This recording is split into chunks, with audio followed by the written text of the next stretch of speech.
What's good, everyone? So today, my name is Oskar Syarief Yordan. So today, I would like to explain to you guys what is the positive transfer and negative transfer and the fossilization in SLA. So yeah, started. So positive transfer is like when you're transferring your first language or your mother tongue or your mother language into your second language, and it makes like a perfect way, like you even understand like the grammar, the proposition, how do you pronounce it, you know it perfectly well because the way you talk in the first language. It makes the second language become better because the transfer between the first and the second language is better. And the negative transfer is when you cannot, there's no similarity, like you having a harsh time, like you're having a rough time to transferring the first language into the second language. So it makes the language itself like you gain so many error, you gain so many fail, and it makes the transfer become negative because it fails, or it's became because the transfer are not successful. I think the positive transfer, there are some example like, my mother tongue is Indonesia and I would like to learn about the bahasa Minang, the Minang language. So it much easier because the transfer between bahasa Indonesia and Minang language is easier because they have all their own similarity between the verb. I mean, not the verb, between the word or the phrase or the phrases that bahasa Minang have, and so with bahasa Indonesia.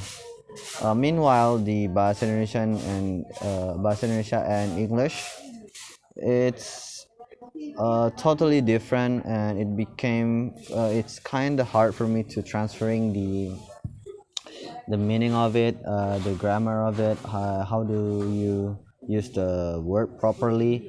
It's kind of hard for me because they not having some similarity between the word or whatsoever.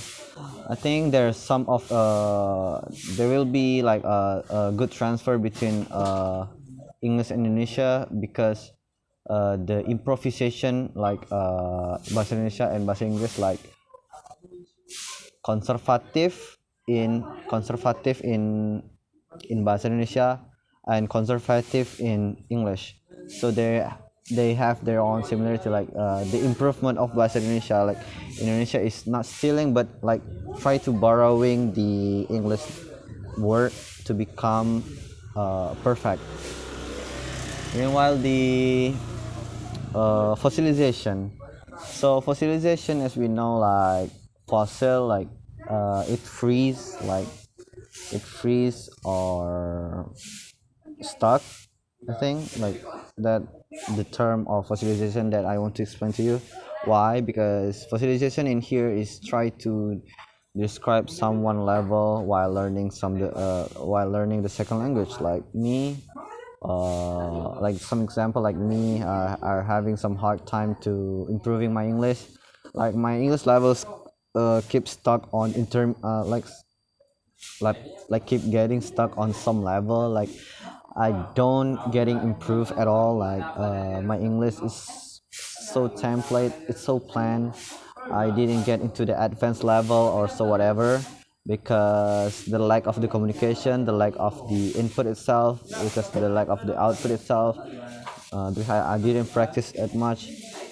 So it makes the language become the fossil, like it didn't improve at all.